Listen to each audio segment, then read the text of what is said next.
मेरी बात को देश के सारे राजनेता सुने। अगर मैं अपने घर में मुखिया हूं और मैं कहूं बाजरे की रोटी खाओ, तो पहले मैं खा के खाऊंगा बाजरे की रोटी। मैं पूड़ी खाऊं और बच्चों से कहूं तुम बाजरे की रोटी खाओ, ये ठीक नहीं। एनपीएस बढ़िया थी, सबसे पहले संसद के दोनों सदनों में लागू करा देते, विधानसभाओं में लागू करा देते, विधान परिषद में लागू करा देते, तो नैतिक हक होता, नैतिक साहस होता, बोलने का मुख होता।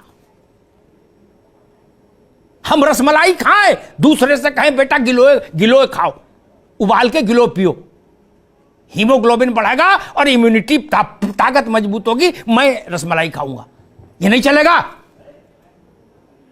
इसमें क्या बुराई थी? यही प्रस्ताव संसद में पारित हो जाता कि आज से हम भारत के सांसद, दोनों सदनों के सदस्य ये फैसला करते हैं कि हम नई पेंशन प्रणाली लेंगे और पूरे देश को आश्वस्त करेंगे। उसके बाद ये जो सरकारी चपरासी है उसको पेंशन जाए, ताकि वो निश्चिंत हो जाए कि मेरे मुख्यमंत्री, प्रधानमंत्री ने अगर इसको स्वीकार किया है, इसका मतलब चीज बढ़िया है। आपने तो चिमटे से नहीं छुई एनपीएस, किसी नेता ने एनपीएस चिमटे से नहीं छुई अपने लिए। बाबू के लिए, चपरासी के लिए कह दी, बोले एनपीएस ले लो, बहुत अच्छी है, तुम जानते नहीं, अभी तुम्हें अकल नहीं अर्थशास्त्र का, अभी संजय जी भी नहीं आ पाएंगे, ठीक, आप ले लो ना, जजेस को दे दो, हाई कोर्ट सुप्रीम कोर्ट में लागू कर देते। वो लोग बड़े लोग हैं, बुद्धिमान हैं, देश के नायक हैं, वहां लागू कराओ ना। एक बात आई थी जो विजय बंधु ने कही, नहीं, 2013 में जो चिट्ठी लिखी थी योगी जी ने सांसद के तौर पर, उसमें पेंशन के स्वरूप की बात नहीं थी। उन्होंने कहा था ये नई पेंशन ठीक नहीं, पुरानी पेंशन लागू की जानी, बहाल की जानी चाहिए। डॉक्टर मनमोहन सिंह को चिट्ठी लिखी थी, मेरे पास भी उसकी कॉपी है। मेरे लिए ये ठीक नहीं कि मैं एक बात एक बार कहूं, दोबारा दूसरी बात कह दूं, मैं नहीं कर पाता ये। मैं तर्क के साथ चलूंगा, अपने चेहरे के साथ चलूंगा। इसमें कैसे कैसे मैं घब्बो कर दूं कि तब ठीक थी अब नहीं ठीक है, ये तब खराब थी अब अच्छी हो गई। नो, एक और बात कहता हूं, ये लड़ाई का विषय नहीं होना चाहिए। क्या ये कर्मचारी किसी एक पार्टी के हैं? नहीं, ये सबके घर में कोई ना कोई कर्मचारी है। जो विधायक है उनके घर में भी कोई ना कोई कर्मचारी है, बेटा है, दामाद है, बेटी है, कोई है ना, बहू है। ये कोई बाहर के लोग हैं क्या जिनसे हम लड़ रहे हैं, जूझ रहे हैं, गुस्सा हो रहे हैं? किस पर गुस्सा दिखा रहे हैं हम? किस पर गुस्सा दिखा रहे हैं? ये गुलाम नहीं है। सांसद संसद में भाषण दे रहा है, वो भी देश के लिए काम कर रहा है। सिपाही से इस पोल्यूशन में चौराहे पर खड़ा है, वो भी देश के लिए काम कर रहा है। गुस्सा किस पर दिखाया जाएगा? हमने कोरोना देखा, कोई नहीं निकला, सबको प्राण की पड़ी थी। बद्रीनाथ का कपाट बंद, केदारनाथ का कपाट बंद, काशी विश्वनाथ का कपाट बंद हो गया, अजमेर शरीफ की दरगाह बंद हो गई, साए साए होने लगा। लेकिन सरकारी कर्मचारी खड़ा था, राशन भी बांट रहा था, झाड़ू भी लगा रहा था, कोरोना के अस्पताल में ड्यूटी भी दे रहा था, मर भी गया। कौन आया था? माइकल लाल, जो देश के लिए बड़ी बड़ी बातें सब लोग कर रहे हो, कौन आया था? एयरपोर्ट से कोरोना आया, सबको पता था, फिर एयरपोर्ट बंद हो गया, जहाज ही नहीं उड़ा कोई, फिर भी वहां सीआईएसएफ के जवान खड़े रहे। वो जानते थे कि यह मृत्यु का सीधा स्थान है साक्षात, फिर भी खड़े थे वहां। कौन माइकल लाल खड़ा था जाके वहां?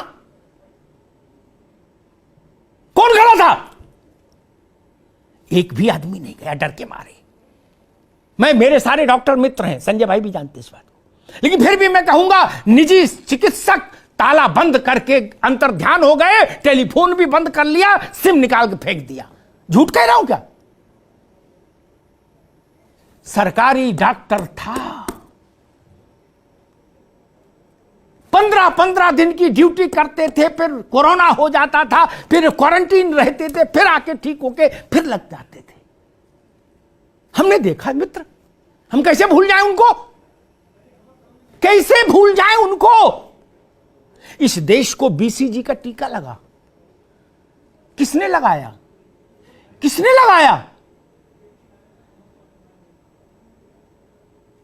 सरकार की तमाम योजनाएं, परियोजनाएं जमीन पर कौन उतार रहा है? ये हमारे यही लोग उतार रहे, सरकारी लोग। ये ठीक नहीं। और ये तर्क संजय भाई ने एक मेरे प्रश्न पे उस पर सवाल उठाया था, मैं उस बात को वो भी एक बार फिर स्पष्ट करूंगा। मैंने 89 से 88 से लोकसभा राज्यसभा संसद कवर करना शुरू किया, ठीक, 20, 22, 25 साल की कवर, ठीक। जब तक मैंने कवर की संजय भाई, तब तक वहां सेंट्रल हॉल में, ठीक, इतना सस्ता सामान आता था खाने का और इतना दिव्य सांसदों के लिए कि जिसकी कोई सीमा नहीं थी, ठीक ठीक। दूसरा, हम भी चले जाते सांसदों से मिलने, मंत्रियों से मिलने, कोई खबर लेने, तो वो कहते थे बैठो पहले ये खाओ मालपुआ, क्या 98-94 में आ रहा है। काउंटर था घी का, दूध का, असम चाय बोर्ड का काउंटर था, कौड़े के दाम ले जाओ। मैंने देखा मालिक, मैं कोई बात गूगल की तो कहते ही नहीं कि मेरी बात कोई काट दे और काट के चला जाए, ना जी ना, गूगल की तो बात ही नहीं की आज तक मैंने। अब बंद कर दिया, बड़ा अच्छा किया। ये राजतंत्र है क्या? ये राजतंत्र है क्या कि पूरा पूरा मुर्गा 10-10 रुपए में खा रहे हो? अब वो भी ऐसा मुर्गा जिसमें चिरौंजी भरी अंदर है। ये नहीं चलेगा? गरीब को खाने को नहीं मिल रहा बतुआ, आप मुर्गा खा रहे थे चिरौंजी और बादाम भर भर के सब लोग। अच्छी बात है, बंद हो गया, हो जाना चाहिए। ये देश जो खाए वही नेता खाए, वही अभिनेता खाए, सब लोग वही खाओ जो गांव का गरीब खा रहा है। आपका भोजन अलग क्यों हो? आपके वस्त्र अलग क्यों हो? आपका रहन सहन अलग क्यों हो? मेरी पीड़ा किसान के लिए भी है, लेकिन मेरी पीड़ा उस सिपाही के लिए भी है जो फेफड़े अपने गंवा देता है चौराहे पर खड़े होकर। मैंने कोरोना के समय देखा, नोएडा में जहां से मैं आता था, अपनी मेरा वाहन आता था ऑफिस के लिए, उस वहां पुलिस के ही लोग खड़े मिलते थे, बाकी तो जानवर भी विलुप्त हो गए थे। कुछ लोग उसमें से समय समय पर तिरोहित हुए, पूछा तो फिर अशुभ समाचार मिला उनके बारे में। उनके बच्चों के लिए कोई जिम्मेदारी होगी कि नहीं होगी हमारी? मेरी आंख भर आती है जब मैं ऐसे दृष्टांत सुनता हूं। ये देश गरीब था तब हम दे सकते थे, अब हम संपन्न हो गए तो बंद कर दी, बोले हम नहीं दे सकते। पश्चिम बंगाल दे रहा है, राजस्थान, पंजाब, छत्तीसगढ़, झारखंड, 4 ने कमिट किया, लागू कर दी। उन्होंने कोई मैकेनिज्म ढूंढा होगा। क्या लोकतंत्र में उस मैकेनिज्म पर बैठकर बात नहीं हो सकती? कोई अड़ना है क्या कि नहीं जी? अगर देश के 4 राज्यों ने लागू की है फिर पुरानी व्यवस्था को, तो क्या यह जरूरी नहीं कि एक सर्वदलीय बैठक हो जाए, चर्चा हो जाए, उनसे भी पूछा जाए भाई आपने क्या रास्ता निकाला? और आखिरी बात कहूंगा मित्र, क्या है, मैं तो शेयर बाजार जानता नहीं ना, मैंने कभी शेयर बाजार में कुछ लगाया भाई साहब, ठीक, मेरा अकाउंट बैंक में खोल लिया, इतने मेरे लिए बहुत, समझ लीजिए। लेकिन मैंने कर्मचारियों से पूछा कि भाई ये एनपीएस में आपको क्या मिला, वो पेंशन जो 70,000 रुपया पर रिटायर हुए, आखिर लास्ट डॉन सैलरी 70,000 रुपया। उनने कहा कि भाई साहब 1150 का चेक मिला पेंशन का। किसी ने कहा हमको 700 ही मिले। मुझे नहीं पता क्यों मिला, ऐसा हुआ, लेकिन शर्मनाक है। ये उनके 30-40 वर्ष की सेवा के प्रति कृतज्ञता है। ये अच्छा भाव नहीं है किसी भी सशक्त और संपन्न और सबल राष्ट्र के लिए, यह उचित भी नहीं है। ये हमारे हिस्से हैं। प्राइमरी स्कूल के अध्यापकों के बिना जीवन देश चल जाएगा? नहीं चलेगा मित्र। इसलिए इनके लिए सोचना चाहिए, इसमें अड़ने की जरूरत नहीं।